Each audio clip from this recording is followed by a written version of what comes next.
Bienvenue chez Création Mode. Aujourd'hui, nous allons voir la création de la parmenture et des différents morceaux de patronage.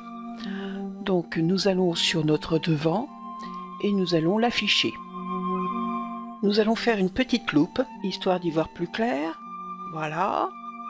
Et nous allons commencer en premier à créer un point à notre col milieu dos, à peu près à 4 mm, histoire de créer ce qu'on appelle le rouloté de notre parmenture. Alors je vous rappelle, la parmenture, c'est la partie voyante de notre col-châle sur notre veste.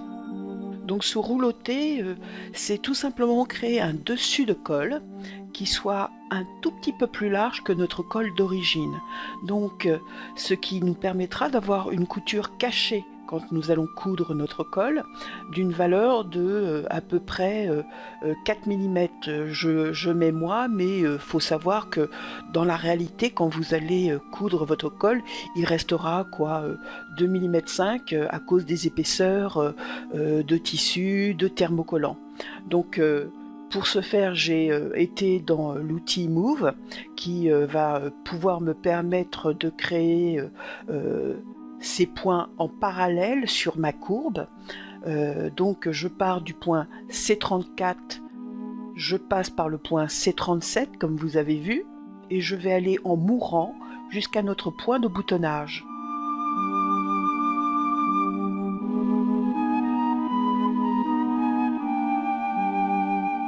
On va créer une petite loupe histoire de visualiser nos différents types de points. Puis nous allons passer au menu ligne, nous allons tracer une ligne entre le point C34 et C45, puis nous prenons la courbe multiple et nous allons aller jusqu'au point C29 qui est notre point de boutonnage et créer une ligne courbe qui va bien partir de ce point C29 en mourant, et nous allons passer aussi au point C37, C9 qui va nous permettre de créer une courbe en parallèle jusqu'à notre point C29 qui va mourir à ce point. Donc faites attention à ce dessin de col, tout du moins à ce dessin de ligne, car il est très important que cette ligne soit joliment dessinée et respecte la courbe d'origine de notre col.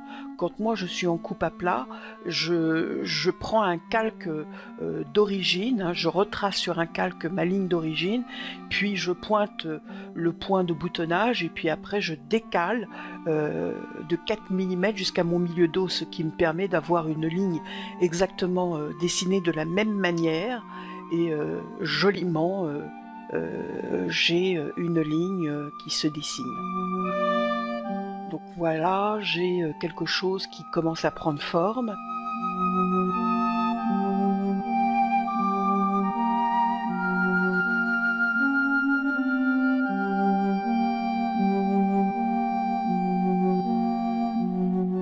Donc je vais passer maintenant à la création de ma parmenture en elle-même, c'est-à-dire que là je vais partir de mon point C10 et sur ma ligne d'épaule créer la largeur de ma parmenture. Alors moi je la mets de 5 parce que plus cette valeur est large, moins à l'intérieur, si je mets une doublure, je verrai la doublure si je laisse ma veste ouverte.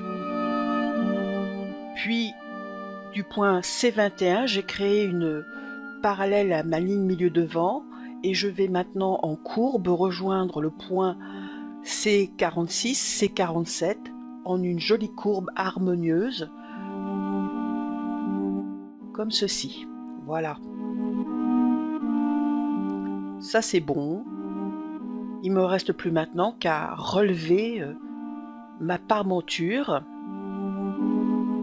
et vous montrer en pièces de patronage ce que cela va donner.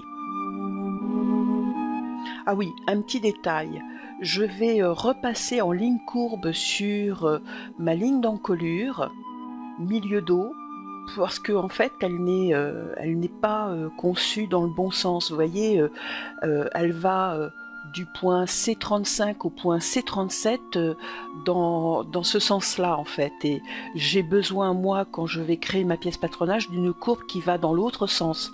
Donc J'aurais pu inverser la courbe, mais quand on fait ce genre d'exercice, ça déforme. Vous verrez un peu plus tard dans la vidéo, j'ai cet exemple et vous allez vite vous apercevoir en fait que cela déforme les courbes. Donc je préfère, au lieu d'effacer et de recommencer, retracer par-dessus et en mettant une couleur différente, ce qui me permettra comme ça de savoir que je suis sur la bonne couleur quand je vais retracer le dessin de mon patronage de Parmenture.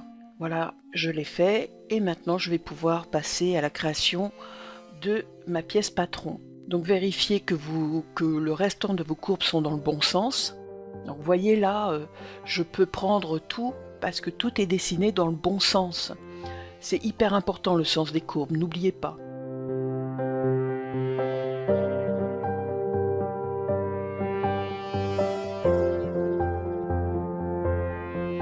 Donc vous voyez là le dessin. Une fois fini, je valide avec la touche Entrée. Voilà. Et je clique sur le bouton OK. Entrer dans le mode isolation. Et je vais maintenant... Voilà. Vous voyez maintenant la forme de ma parmenture et donc du coup du dessus de colle. Nous allons aller dans le mode option, créer le nom de la pièce dans label et dire le nombre de fois où elle est coupée.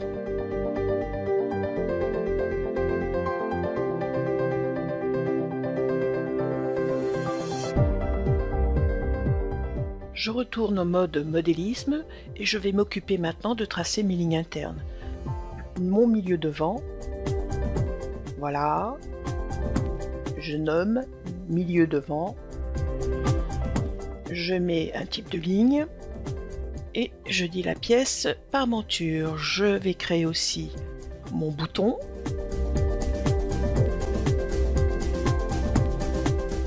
Vous connaissez déjà, hein, je vous ai déjà montré sur la jupe comment cela se faisait. Parmenture, je valide par OK. Puis la ligne de taille, car je peux en avoir besoin si je décidais de couper sur un tissu à carreaux, ça me permettrait de m'en servir comme repère horizontal. Voilà. Donc là j'ai créé toutes mes lignes internes.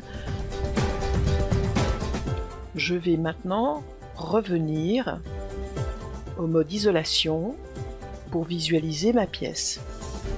Et je vais pouvoir passer à la pose de mes crans et mes valeurs de couture. Dans l'espace de travail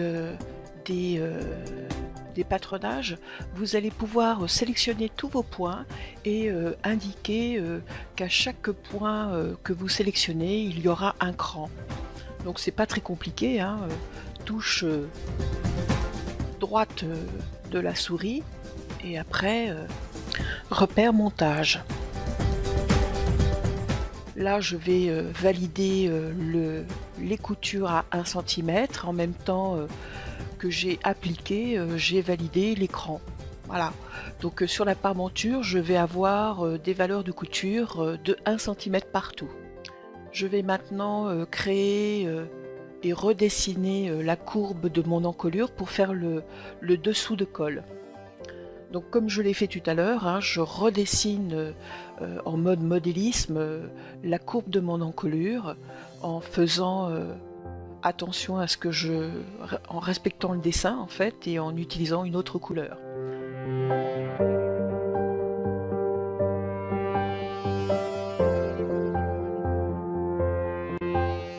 Maintenant je vais redessiner tout mon col. Menu pièce patron et outils de pièce patron. Alors je prends pas bien évidemment la ligne du dessus de colle, hein. Je fais attention à rester sur la ligne d'origine. Je prends bien par contre mon dessin d'encolure. Je valide par OK.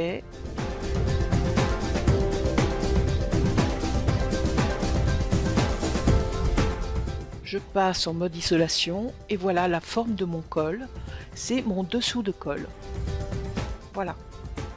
Je le nomme. et je dis qu'il va être coupé 2 fois. Je passe dans la liste des points, je pose les repères montage.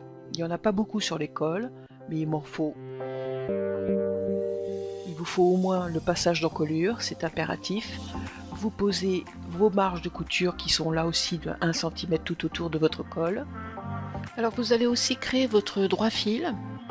Hein, l'angle, comme je vous l'ai dit, est à 45 degrés. N'oubliez pas la longueur de votre droit fil. Donc là je vais mettre moi 15 cm, c'est sûrement trop grand, et je vais appliquer. Puis en fait je vais m'apercevoir que ce droit fil il n'est pas à 45 degrés comme je le désirerais. En fait il va falloir que je cumule et que je le fasse d'une autre manière. J'ai beau essayer de le manipuler, je vais revenir à mon tableau options et je vais revenir dans le droit fil, effacer l'angle, mettre un angle de 180 à l'horizontale, poser 45 degrés plus un angle de 25 degrés qui est en fait l'angle pivot qui m'a permis de construire mon col et qui correspond à ce que je dessinerai dans la réalité sur mon col. Je ne peux pas faire pivoter mes pièces comme je le désire en mode isolation, c'est strictement impossible, donc il faut trouver des moyens bien spécifiques pour orienter ces pièces et surtout ces droits fils. Donc là maintenant je dessine en mode géométrique mon devant, voilà.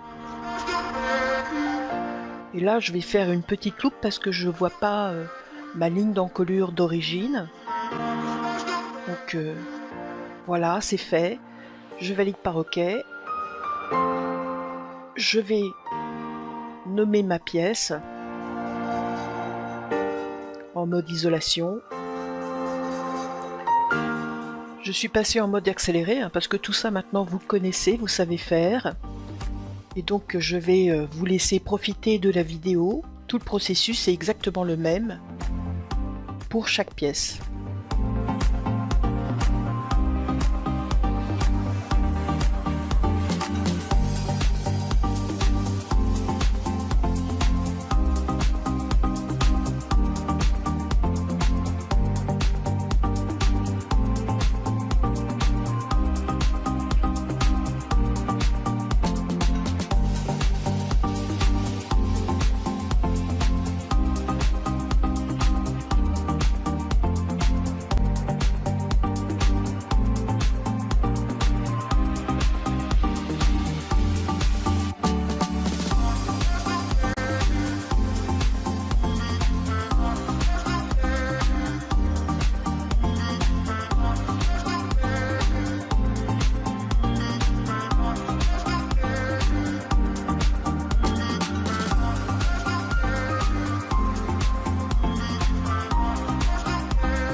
Une petite habitude, je place toujours mon droit fil sur ma ligne milieu devant.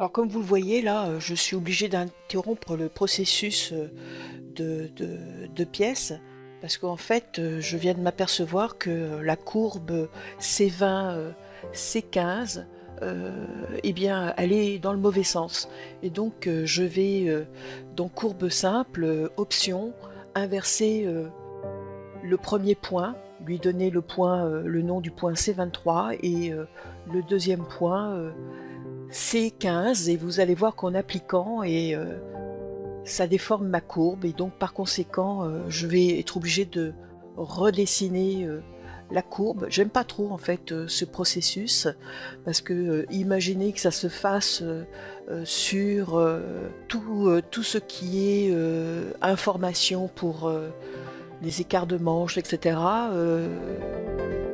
Sur une emmanchure, ça serait catastrophique parce qu'il y aurait une incidence sur eh bien, le dessin de votre manche après par en dessous en fait. Et donc c'est assez compliqué, c'est pour ça que je préfère redessiner les courbes, redessiner par-dessus. Voilà. Donc là, par exemple, je vais le faire. Hein, je vais redessiner la courbe de mon dessous de poitrine. Parce qu'en fait, inverser m'aurait encore modifié la courbe et là, je suis sur une symétrie, souvenez-vous, hein, j'ai dessiné en symétrie et si j'inverse les points de cette courbe, j'inverse aussi le processus sur la symétrie et forcément, je vais déformer après la pièce devant que je viens de créer. Donc ça voudrait dire recommencer la pièce du devant, recommencer après la symétrie, ainsi de suite. Donc je préfère redessiner. Quand on se trompe de chemin sur le dessin d'une courbe, ça a une incidence. Tout simplement, redessiner sera mieux. Je vous le conseille fortement. Voilà. Après avoir fait plusieurs tentatives, c'est la meilleure solution que j'ai trouvée. Voilà, là maintenant je vais pouvoir repartir en pièce de patron et redessiner le contour de ma pièce.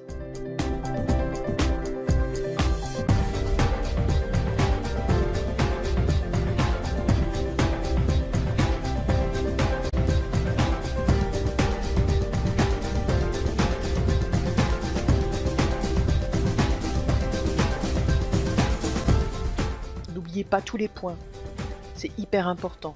Vous voyez là maintenant le tracé se fait sans problème.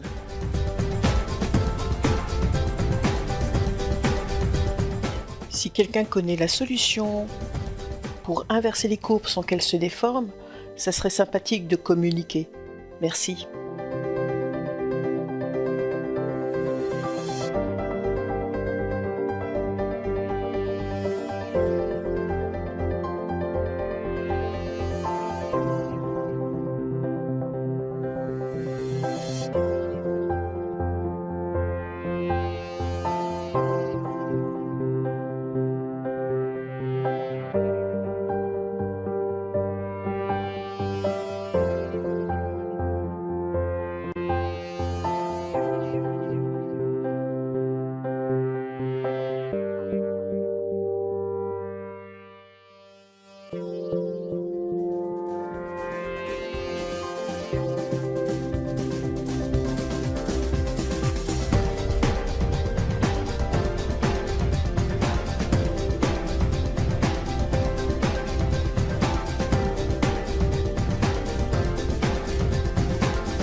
J'arrive bientôt à la fin de cette vidéo. Je construis le dessous et le dessus de manche en patronage.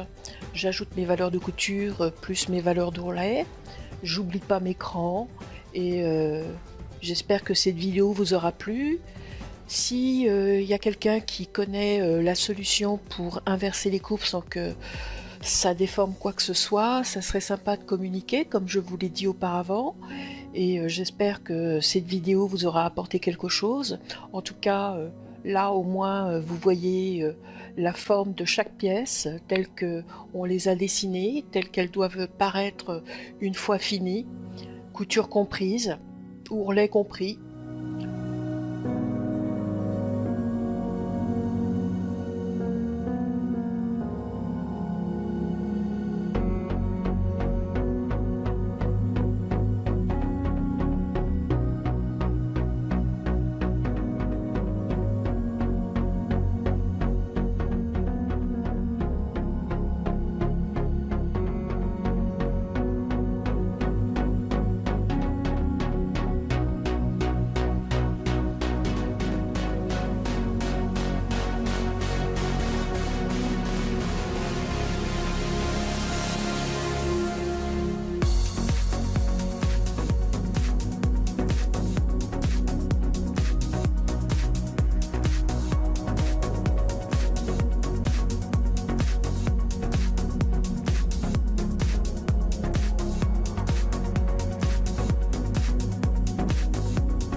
Dans le prochain cours, dans la prochaine vidéo, je verrai avec vous comment je fais pour passer du plan d'isolation au plan de coupe.